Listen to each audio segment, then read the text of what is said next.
जो one liner है कि भारतीय दंड संहिता की जो निर्माण की तिथि है, अर्थात तत्कालीन जो वहाँ के गवर्नर थे जिस समय ये बना था उस समय, तो उनकी अनुमति कब मिली। तो भारतीय दंड संहिता का निर्माण अर्थात गवर्नर की अनुमति 6 अक्टूबर 1860 को बनाया गया था। कि भारतीय दंड संहिता 1950 से पूर्व की विधि है, तो इसका भारत में लागू रहने का संवैधानिक आधार क्या है।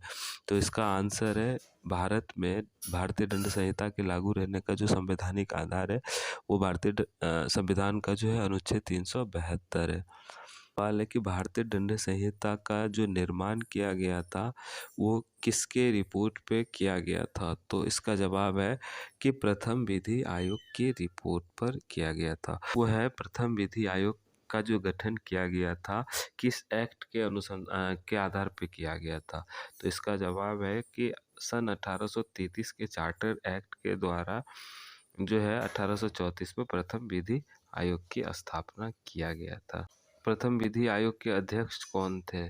तो इसका आंसर है, प्रथम विधि आयोग के अध्यक्ष लॉर्ड थॉमस वेलिंगटन मैकाले हैं। प्रथम विधि आयोग के अध्यक्ष जो हैं लॉर्ड थॉमस वेलिंगटन मैकाले साहब हैं। प्रथम विधि आयोग जो बनाई गई थी उसमें सदस्य संख्या कितनी है। अगला जो सवाल है, प्रथम विधि आयोग में कुल सदस्यों की संख्या कितनी थी। तो प्रथम विधि आयोग में कुल सदस्य संख्या थे 4, जिसमें 1 अध्यक्ष थे और 3 अन्य सदस्य थे। भारतीय दंड संहिता का जो प्रकाशन है वो किस में किया गया था, कौन सी पत्रिका, समाचार पत्र।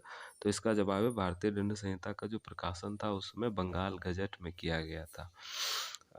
तो बंगाल गजट में भारतीय दंड संहिता का प्रकाशन किया गया था।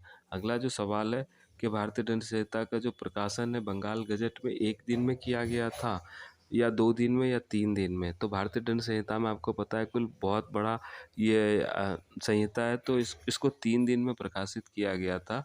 13 अक्टूबर 1860, 17 अक्टूबर 1860 और 20 अक्टूबर 1860। अगला जो सवाल है कि भारतीय दंड संहिता को लागू कब किया गया। तो इसका जवाब है भारतीय दंड संहिता, तो भारतीय दंड संहिता लागू कब किया गया था। तो 1 जनवरी 1862 को भारतीय दंड संहिता लागू किया गया था। तो ये सारे सवाल हैं, मैं आपको आगे नेक्स्ट वीडियो में बताने का प्रयास करूँगा।